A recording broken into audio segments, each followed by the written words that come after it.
Spoken like a true lawyer. I'm just quoting an ego, right? So, my favorite lawyer, I think, in portrayed in media is, I don't know, have you watched any of Community? The main character is a lawyer. No, I actually haven't. I've missed that train so far. But he got his degree from Columbia, the country, not Columbia University. So A little different. He has to go back to a community college to get an actual degree. Whatever works, right? All right, let's get it started in here. Nerd. Blah, blah, blah, blah, blah, blah, blah, blah, blah. All of that chit-chat's gonna get you hurt. I'll bring you in warm. Or I can bring you in cold. Are you not entertained? Are you not entertained? Oh, toss a coin to your witcher, a friend of humanity. Thank you. I like that tie knot. Holy cow. Do you always make such a fancy tie knot? Yeah, so part of my my MO is on the naughty pirate, KN-O-T-Y, naughty. And I started tying these kinds of ties because I used to be 400 pounds and I had a 19.5 inch neck. And, I got tired of, my blade being like right in my sternum when I tied a tie. So I just went online and there's this whole new way to tie ties with the back of the knot, right? With the small part. And I just started doing it that way. And then, I followed them for a while and then I started creating my own. And when I lost all the weight, I'm like, I'm not going to stop. So this is my turkey tie. You can see the little goblet right there, giblet, for the turkey. Oh, I like it. Yeah, Kevin would say he knew you when you were, so we have a mutual friend in Kevin Nielsen, another writer. And he would. If we're on the record, I want to make sure that, it's known that I came on before Kevin. It is on the record. You're the official first novelist, writer, author, all in one. I didn't have to be the first, but so long as I came before Kevin, that's just awesome. And he would always say he knew you when you were twice the man you are now. And I was like, well, what does that mean? So he clued me in that you used to be a little heavier. Oh, That's yeah. funny though. At first I was like, I don't know what he's talking about. I was kind of confused. It's everyone, all the writers knew me when, but yeah. So tell us a little bit. Are you cool if we get going? I feel like we've already started. It's whatever. Just gonna try to make this more straight so it's not crazy background. Okay, there you go. So have you read all those books, or is that just part of the lawyer ruse that you have going, So, you pay $30,000 for those law books that you go into someone's office, and you're paying for them because I'm going to charge you, for years and years as the client. I theoretically the lawyer, but I don't believe in that. So yeah, I've read all these books and I'll just play here. That's Harry Potter at the top and Lord of the Rings, of course. I was going to say, I'm digging your nerd wall. I mean, I'm getting Star Wars, they got DC, a little of everything. The two there, there at the bottom, those are 99% Utah local writers. And I bet Kevin's book is in there. Would that be Sands, you think, that's in there? I know he's got a couple. Yeah, it would be Sands. Sands is his main one. Uh-huh. But yeah, it's funny because I call it that my shelf of friends. That's awesome. Someday I'll be on that shelf. It might be a coloring book or a picture book, but I'll be on that shelf. So yeah, I do. I've read most of them. There's some Greek Odyssey kind of books back here that I haven't read just yet, but they're references. And then on my shoulder, that's Aragon series right there. So I got the good stuff. Seriously. So let's just get into it. So tell us a little bit about yourself. Tell us about maybe your work life, your home life, whatever you feel comfortable sharing. That's a dangerous question because I was just TMI doesn't exist to me, so whatever. But I'm an attorney first and foremost. I do estate planning. I work with small business owners, so any kind of entrepreneur, writers fall into that category, and I help them with their estate planning.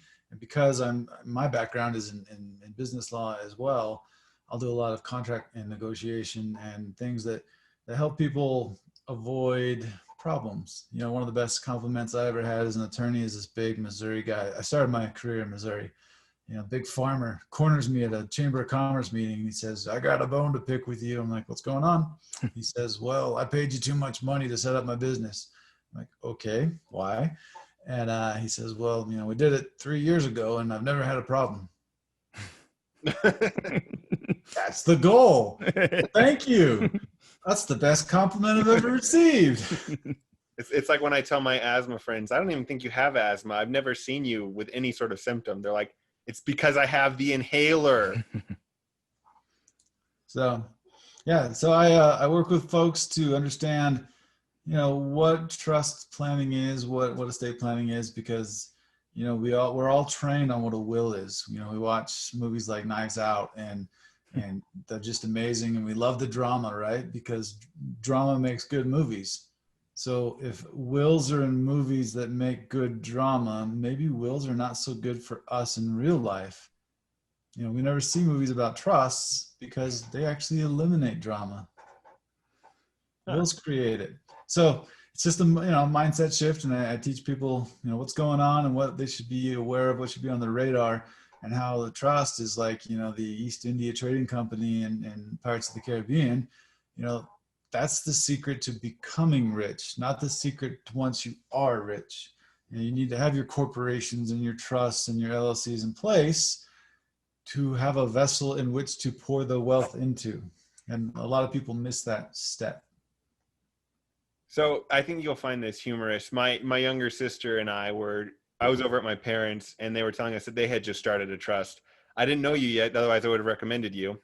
But I turned to my younger sister and I go, "Oh yeah, we're about to be trust fund kids." And I threw up my hand for a high five, and she deadpan looked at me and said, "You won't be getting any of it." I was like, "Oh, you're not a part of this," is what she said. I'm like, "Okay." All right. The sad part, it might be true. So we'll see. Knowing her, she's finagled her way. So she's the only one on the trust outside of my parents. Well, you know, she's the trustee, but let's see who the beneficiaries are. She may be, you know, blowing some smoke. Right. So what are some of your, well, actually, Johnny, why don't you talk for a minute? I was just going to say, like, I'm loving the nerd wall that I can see behind you. You got some Star Wars. You got, I want to say Harry Potter above you. There's even a sword when you got high enough. What do you nerd out in? That's what we love to do. So we nerd out in fantasy. Our home is called the Starford Shire. You know, we have the Bilbo Baggins 111th birthday party tree, lights and all. No. We have a broken stone table in our Forest of Narnia. We have, you know, I'm going to be building a hobbit hole in a little hillock out in our backyard. Mm-hmm. We have a Scottish Highland cow, two baby doll sheep, a Tennessee Walker horse, 3 goats. One's a fainting goat. That's fun. And how many chickens? Like 30 something chickens. Jeez. We have a working little hobby farm, and just you know, the inside of the Shire is, the motif is, you know, castle nerd. You know, we've got a throne that we have in the, we call it, it's not the living room, it's the keep. Nice. Smart. You know, and in my office here, if I turn the camera around, I have a semi-library on the other side of the screen, and we have, you know, Horcruxes on display, and, you know, my acceptance letter to Hogwarts, and you know, little things like that. I love it. I'm just disappointed. You know, go ahead, Johnny. No, that was beautiful. I'll turn the camera here. You know, see, let's see it. I even have a plank board map, old world map, just in case I ever like need those planks to float in the ocean. You know, I have them. And you'll know where to go. Kind of like the trunks in Joe versus the Volcano. Wherever we go, we'll take these trunks. You get that reference, Jay? I did not. It's a great movie. You guys are hating yourself right now, you know. I'll watch anything Tom Hanks does. I do not care. All day long. So we operate a little Shire. I'm allergic to all of it. I'm allergic to all the animals. I married my wife 2 years ago, and our first conversation was about the swords and the axes and the helmets that she had. At our wedding, she presented me with a claymore sword and the crown of Aragon. So I have that on display in the keep. That's what I keep And, saying. Marry someone so I can double my collection of nerd stuff. right? She really That's a did. selling point. She helped the collection for sure. I write the books. She has, she lives that life. So Oh, beautiful. it was a match made in heaven. I kind of feel like maybe you're not a lawyer, but like a secret thief. You know what I mean? That's how you really made your wealth. Yeah, it all lawyer, thief, pirate. It kind of blends. So I'm really writing from experience. So, it works out. Whether we call you Pierre Despereaux, I don't know if you catch this reference, or the Man in Black, both fit. Works. Or you can call him Robin Hood if he speaks with a British accent, so they believe him more. All the above. Yeah, but the real Robin Hoods always talk like Kevin Costner, so they don't have the British accent. Except for my favorite one.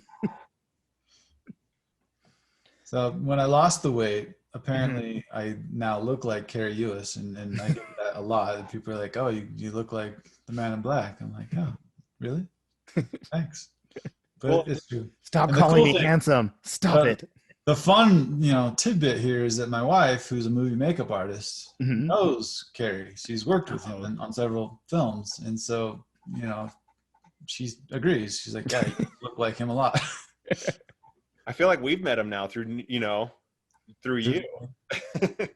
I just need to close the circle and meet him myself. We'll take you to a convention with us as There our you first go. our first novelist, and then you'll meet him. What we need to do is replace you with him. Steal his outfit, put it on you, and Just I see think if that's room people closet. notice. Yeah. We're not ashamed to take a screen grab and tag him in it, but with you, so it'll trick people. Be like, no way, you guys are getting so big. Look who you got on your cast. Yes. So For those who didn't catch, Pierre Despereaux is from Psych, and it's played by that character, by that actor. So it's kind of funny. That was what I was trying to shoehorn in. I don't know if you've watched any of Psych or not. I have, but I don't remember him on it. Was it just like one episode? It's like 4. He makes like a reoccurring appearance in Mm. the later seasons. There's like a time in TV history that I just have a blank spot. It's pretty much when I was at law school. I was so. gonna say you're probably in school. So now that we've kind of covered some of your personal life, let's talk about your writing career a little bit, or just like writing in general. Maybe some of what led you to become a writer, your journey overall, and then tell us about some of the books you've published and worked on. Okay. So, my earliest memory of wanting to be a writer is 7th grade, sitting in the back of the class, hating the English class, but just loving the creativity and writing I think I was writing a play with this kid, in the 7th grade, and I always wanted to be a writer. Got into college, did the English degree, and realized really quick that I was headed down this path of being a poor writer, and wasn't so excited about that. So I had some mentors along the way that were attorneys, and I'm like, well, maybe if I did the law school thing, and then I could do the writing thing, be like Grisham. And oddly enough, I have not. Well, I've actually stayed away from courtroom scenes. Yeah, so I actually wrote a Paranormal Romance. That was my 3rd published book, but I don't speak of it because I pulled it off the shelves. I want to do some work on that one because it's a series. It's a 10-series book, romance, and every book is a new couple, but they're all same world, same rules apply, and they're all interrelated. So if I got a couple in one, and the next one maybe it's the distant cousin, they're somehow connected, and it all the arc of the whole series comes out in book 10. So that it's a fun project, but it's on the back burner right now, like most writing projects are. Right. So like I said, I always wanted to be a writer, and got out of law school, got dove headfirst into all that, getting established. And it wasn't until about 2010 when I said, you know what, I should probably make good on this. So I was running for judge, and the night before the election, I found out that there was this writing group in this little town that I was living in, Montgomery City, Missouri. And so I'm like, I'm going to that. doesn't matter. Tomorrow's the election. I'm going to this writing group. So all these old, I wouldn't call them older, but the average age of the participants was 70. And so I show up and they're all really upset with me. And I had no idea why. And they thought it was just like a political stunt, that I was there to get their vote. I'm like, no, I really want to be a writer. So I actually had to like prove myself for a period of months before they like, oh, he's actually going to stick around. But I started writing Fog of Fortune. It was my son's bedtime story. Living in Missouri, you drive a lot. You drive to work, you drive to church, you drive everywhere, long distances, at least half an hour. And so I would listen to books on tape, come home at night and serialize what I'd listened to for his bedtime story. And one of those books was Treasure Island. So when we finished, he says, tell me another pirate story. And I said, there are no more pirate books in the library. That was it. He says, I don't care. Tell me another one. So I'm like, all right, well, you liked Long John Silver, Jonathan. Jonathan Edwards is our pirate's name. We're going to tell you a story about Jonathan Edwards, but that doesn't strike fear into the hearts of men. So John Silver Sword. Jonathan Edwards, Captain Silversword. And, this really awesome Darth Vader of pirates was born. And we just started telling that story. And I started writing it and really developing it. And it wasn't until 2013 I went to a Thanksgiving holiday in Florida, just sitting on the beach. I'm like, all right, beach is my muse. Gonna type this thing out and get it written, and wrote it in about a week. Just got it done and came to Utah in 2014. I submitted it to the League of Utah Writers. Just why not? I'm new to Utah, new to the writing scene, and I'm at their banquet, and it won Young Adult Manuscript for the year. So that was kind of like, ooh, I'm excited now. And I had some contract offers, but being the attorney I am, I didn't like any of them. And now that I had an established writing institution say that my book was the best of the year for young adult, I'm like, I can self-publish this thing. So I pulled it back from the contracts that were offered and self-published it. And actually put it out on Halloween of 2014. So how many words is the book, roughly? About 80,000. Okay, that's for a week. Holy cow. I can't believe you wrote that in a week. I write pretty fast. I went to a writer's retreat and got 40,000 words over the weekend. So, it's all in your head, right? You've just been working it out and then playing with it, and you just got to barf it out onto paper. Now, wrote it in a week, but I, edited it for a year and a half before it was ready to, be seen. Right. I've heard revision is like brutal, that you can get something. So did you plot it out all in your mind, or are you a free writer? Like you just write and you find it as you go? So for that book, I was just a free writer. Now I'm kind of in between, a little bit of both. I like to know the genre I'm writing. I like to be very familiar with the end product that I want to give. So if it's a young adult, if it's an adult, if it's, paranormal romance, whatever I'm writing to, or, even I have a book on divorce out there. So that's self-help professional. And each one has a different word count, that you're going to want to hit, and each one has a different kind of feel to it. But when I'm writing my fiction, I want to know my word count. I want to know the chapters that I'm going to have, like roughly 40, somewhere in there. And then I'm going to take my main characters and storybook them out. So chapter 1's going to be about these two characters, chapter 2, chapter 3, chapter 4. So I know who I'm going to talk about in each chapter, but I don't know what's going to happen, because if I do, I'm not going to write it because I'm bored.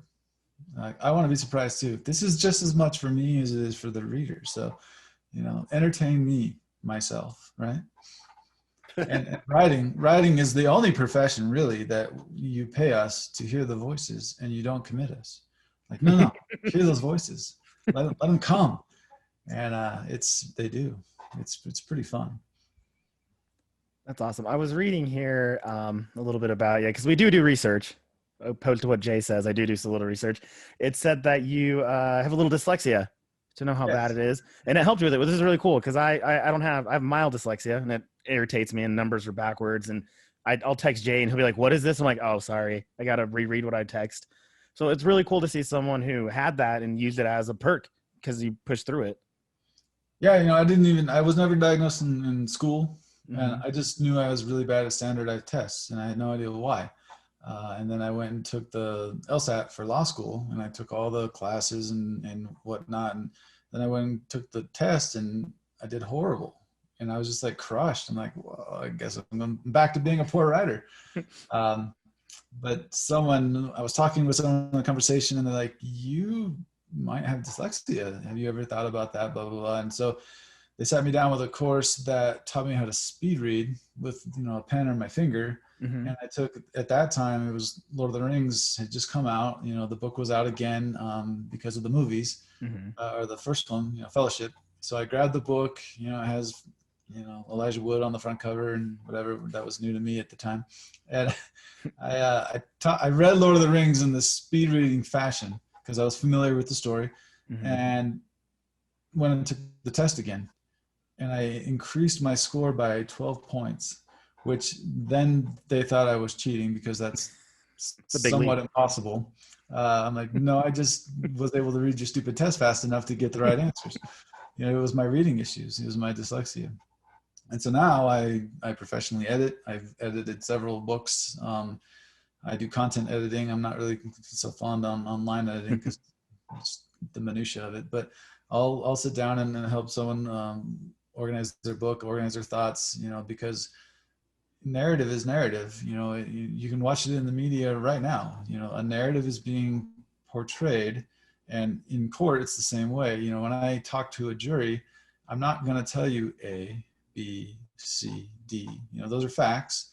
I'm going to say Z, F, A, Y, Z, and I'm going to tell you that in a story that's going to evoke an emotion that I need you to have. That's no different in storytelling. That's no different in movies. That's no different in the media.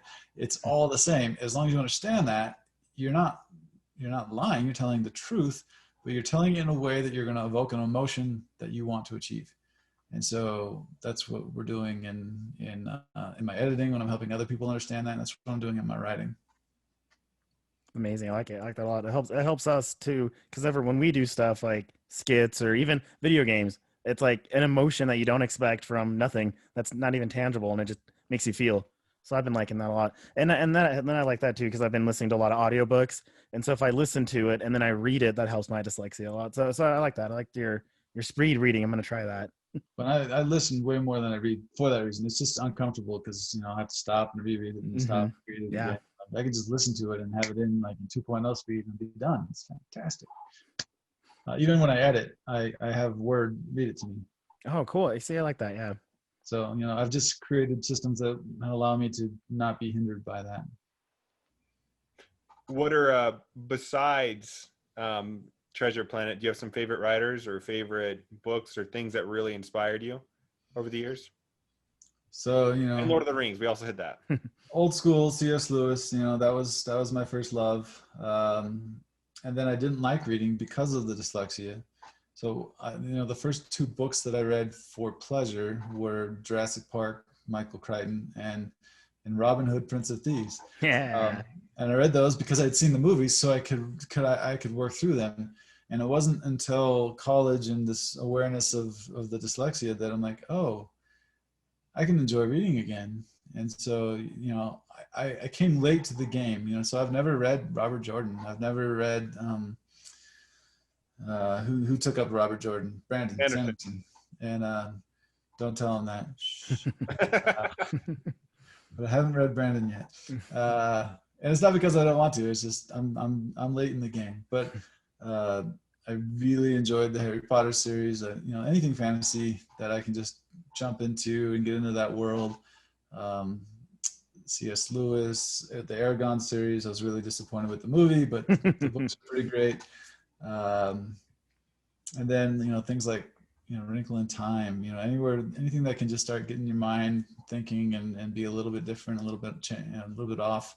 I'm very influenced by Princess Bride.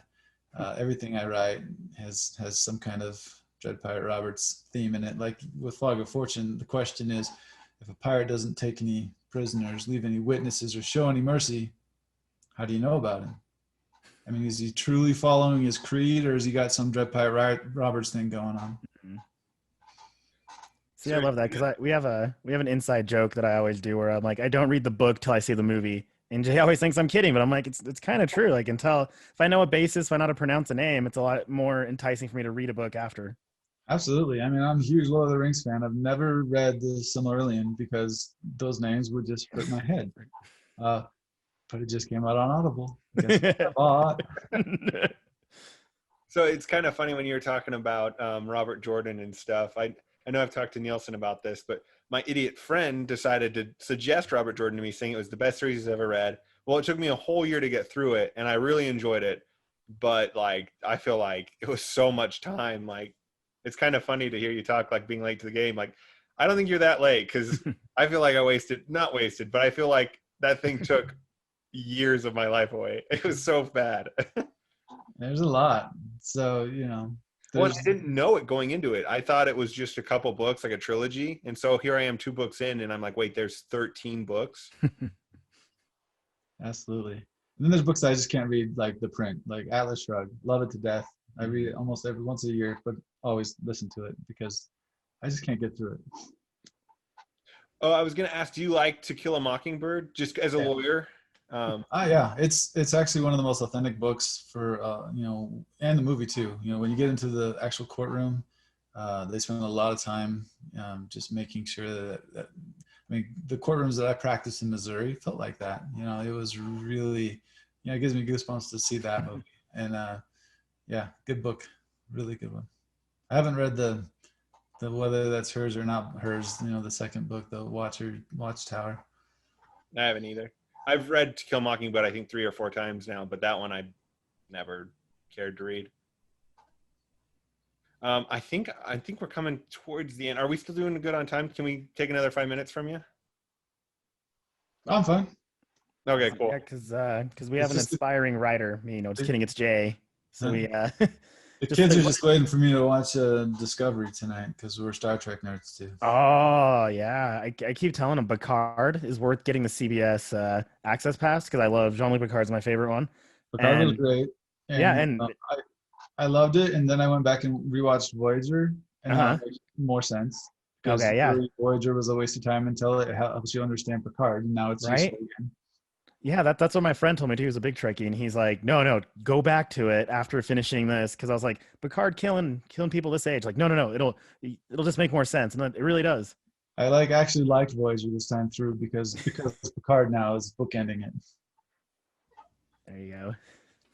So the last 2 things I want to hit, I want to do a little bit of advice with you. I would like to ask you a couple questions as an aspiring writer, and then 2, I just want to talk about like if you have any involvement with Dragon Con, Comic Con, any of that stuff, like any of the nerd kind of writing cons and media cons. But do you care which one we do first? No.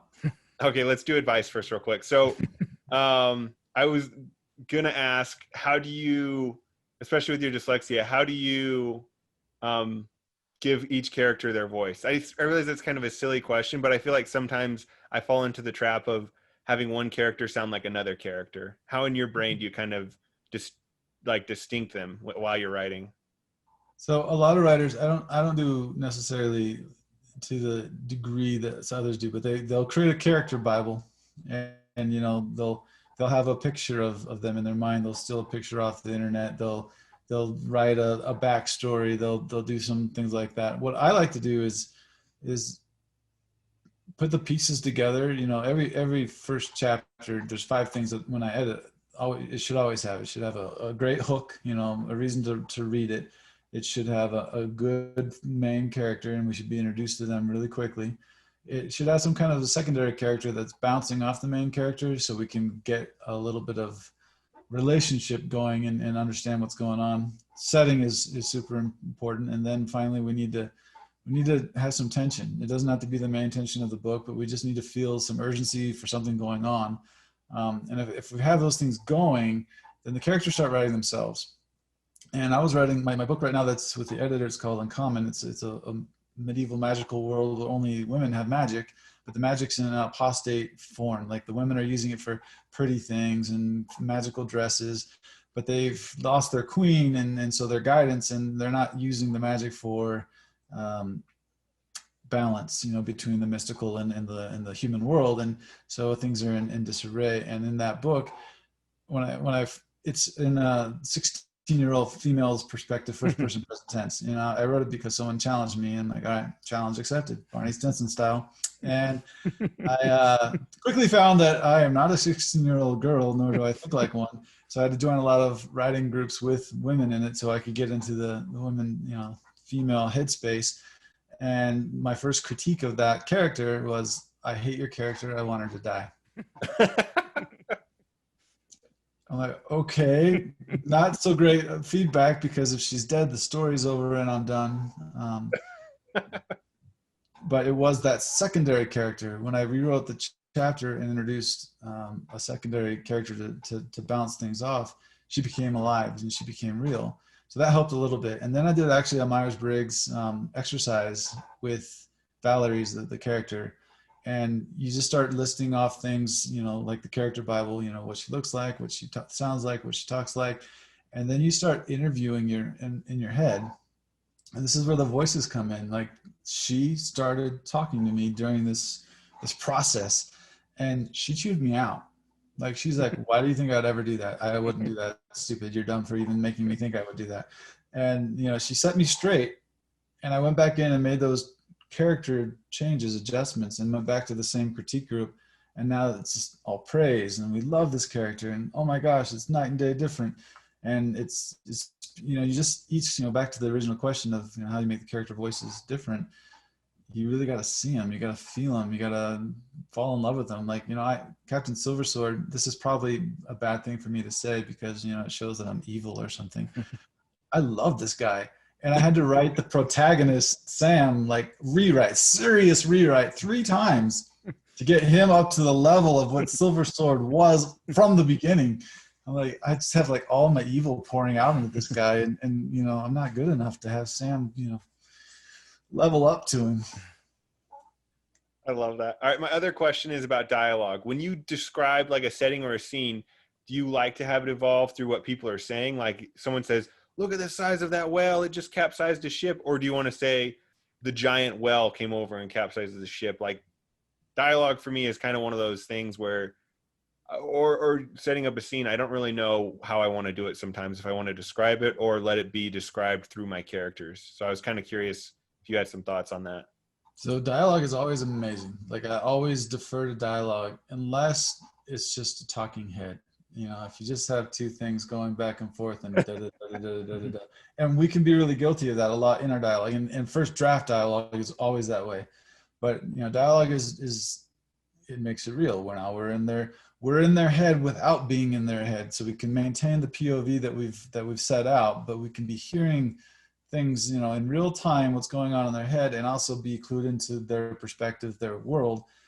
So yeah, if you can achieve it in dialogue and achieve that emotion and that tension and that the relationship that's going on between whoever's saying the dialogue, if it's just being said to be said, maybe you can say it a different way. But I'm a real believer in word economy, and you can say a very impactful, important thing in less than spending Charles Dickens paragraph after paragraph after paragraph, and or Michener describing Hawaii from a universal standpoint. That's Yeah, we can do better. Totally. Okay, thank you, Johnny. Take us into cons. No, you got it. Yeah, you've done more cons than I have. So ask questions. No, yeah. Is there cons you go to? There's the local FanX. I know they have local writers. Do you ever attend those? Do you go to those? Yeah. So I've been at several FanXs, or whatever we call it now. The name keeps changing, right? So I've been on several panels there. I'll go to the Story Makers for writers. I'll go to LTUE. I've done a lot of things there. Let's see, some of the big ones. FireCon is one. That's a newer one, but it's put together really well from really good organizers. So I'm excited for the future of that one. Yeah, if there's a con and I can travel to it, I'm usually there. That's beautiful. What do you like about the Comic Cons? Like, what draws you there? So my first one, again, I was late to the game. My first one was in Salt Lake 4 or 5 years ago, and I had my kids with me, and at the time they were 11 and 9, so a little young. And I was with Johnny Worthen. I don't know if you've met him yet. He's a great local writer, very powerful writer, and I'm new to the game. I don't know anybody, and he needed somebody to help him in his booth when he was at panels. And so he's like, hey, you can sell your Fog of Fortune book and cover the booth while I'm gone. And I'm like, okay, I'll be your servant, as you wish, right? I'll be Wesley. But it got me in the con, right? That was my first experience, and the kids were with me, and I was just blown away. I was always a football player, and you'd be in a stadium, and half the stadium hates the other half of the stadium. And don't get me wrong, football players are cosplayers, or fans. They're cosplayers. They dress up, they just don't realize it's the same universe. So I went to this Comic-Con, and there's like 100,000 people there, and everyone loves each other. Oh my gosh, I love your costume. And it's like $5 costume or $5,000 costume. It didn't matter. It was just like the biggest love fest that I've ever experienced in a non-sexual way. And story on 11. But I felt safe. I felt safe to let the kids just go, meander and go to a panel and come back. And like, I didn't expect that at all. And so, between the excitement of the crowd and, the love for fantasy and then all things con that was going on, it was refreshing almost to say, hey, look, there's a whole pot of humanity that are here and love each other. And there's just no negativity going on. I really, really appreciated that. Yeah, the fandom is always beautiful. I tell Jay, it's a crazy experience just to turn your head and you'll meet someone, and no matter who it is in that stage, you'll have something in common. Doesn't matter what it is, you'll find it in 2 seconds.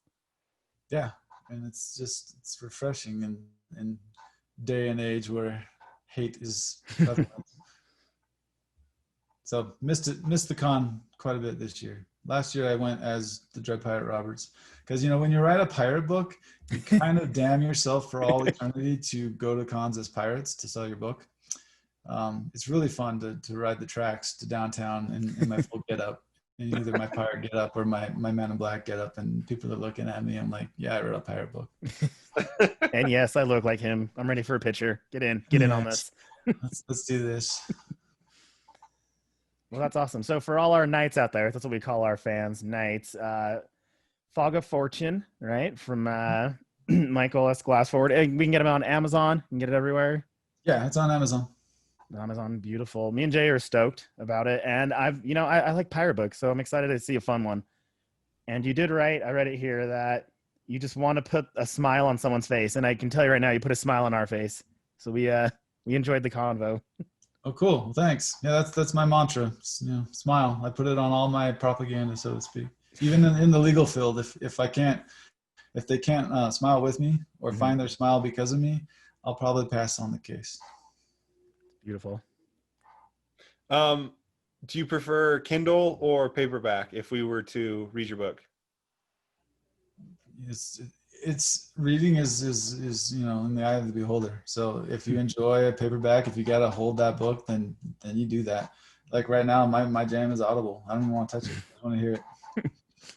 Love it. Right, but you told us not to use Audible, right? On Fog of War. I mean, Fog of Fourtune? Thank you. Sorry. That's okay. Yeah, when I released Fog of Fortune, I was like, I can do this and make a ton of money. I can separate the book into two and make $2.99 on two books, which is one, rather than just $2.99 on the one book, right? I was like, marketing genius. And so I separated part A, part B, and I went out and hired a voice actor for part A, and I loved his voice. Didn't like the characterizations so much. And so we didn't recontract for part B. And then I went back and retooled the whole book anyway. So the Audible part A is a little bit different than the now current version of Fog on Amazon. Okay, I'll do paperback then for this. Lesson learned, right? Yeah. Well, one day I'm going to go and voice it myself. So why not? Even I was going to say, I like your voice, and I'd get it on paperback anyway, just to put it on my nerd wall, because it means more to us. Like, when you come to us and talk, like, we consider you friends already. Do we have we like to, if you come on, we W master. Jay, do you have a master for him? Pirates for me. I love it. The master of pirates himself. Excellent. Yeah, so that'll be your title from now on. We never repeat titles, so Pirates is forever yours for the Master of cast. Pirates. I'll just take it. Even if we someday get huge, you'll always be the Master of Pirates. Even if we meet, I don't know who's a famous pirate, Johnny Depp. Yeah, Yeah, he's like the tomfoolery of pirates. So he doesn't get He doesn't really count.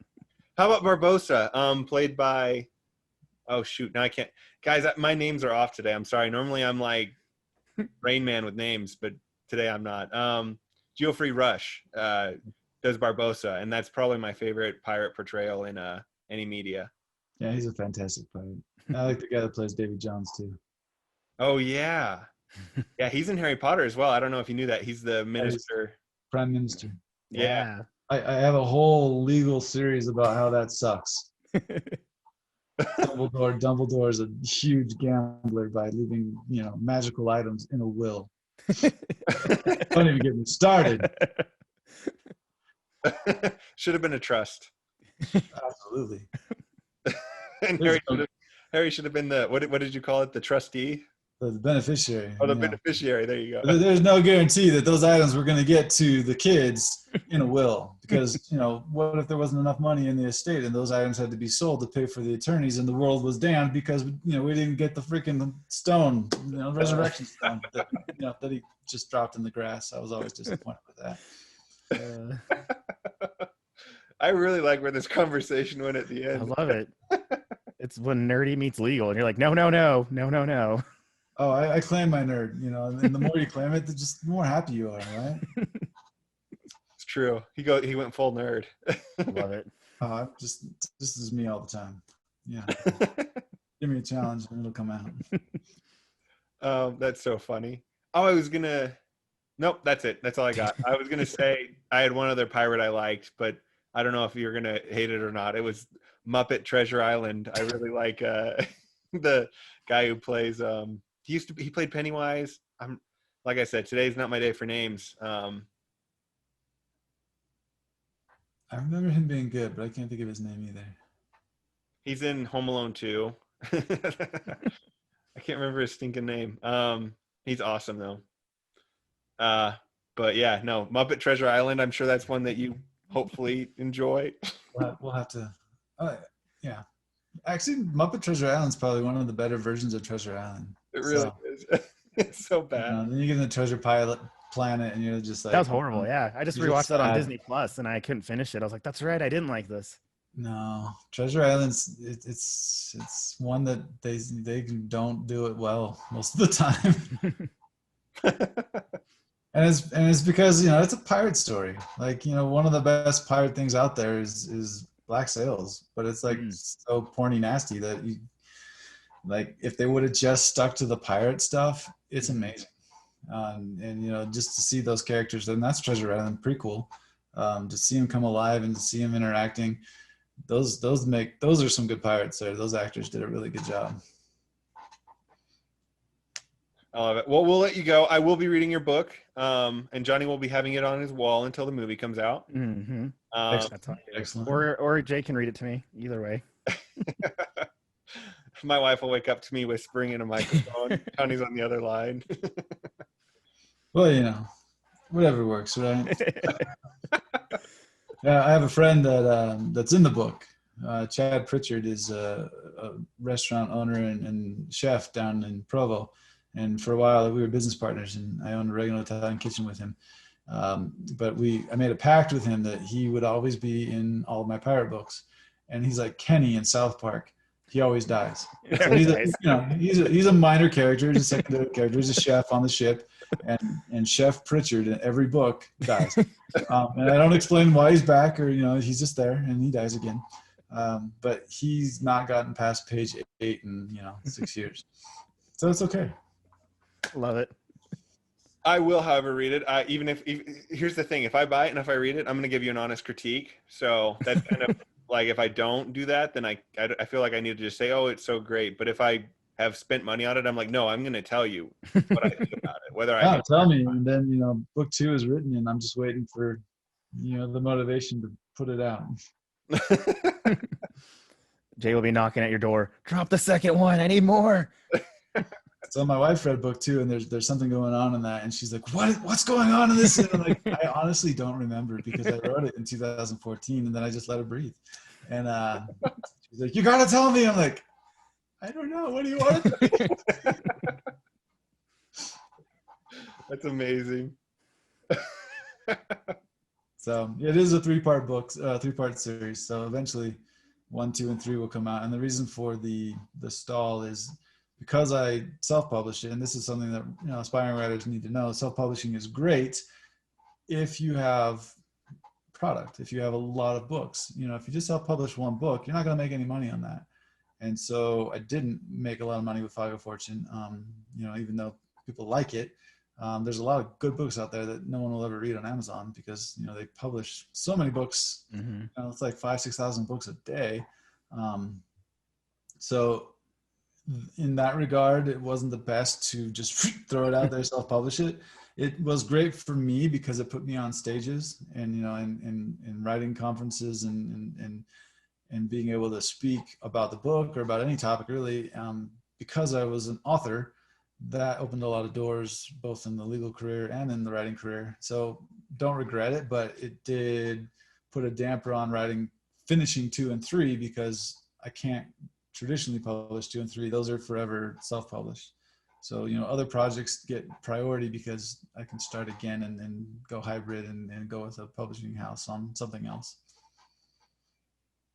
Excellent. So get behind the scenes. I like that.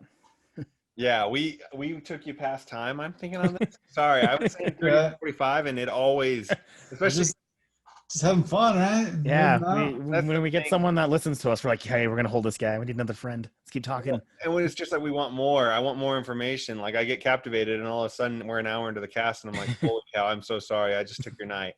But we really appreciate it. This was really good, especially as an aspiring writer. I'm 70,000 words into my first book, needs a ton of work. But stuff like this to me just like means so much. So thank you so much for being on. No problem, Jay. And when Thanks you're for ready, send it over. We'll do the edit. Yeah. I'm feeling like I need to have some sort of reference to a lawyer in it now, you know, something like that. I don't know if he'll die in every one of my books, but pirate, seedy lawyer that's just really like Paul Saul kind of guy.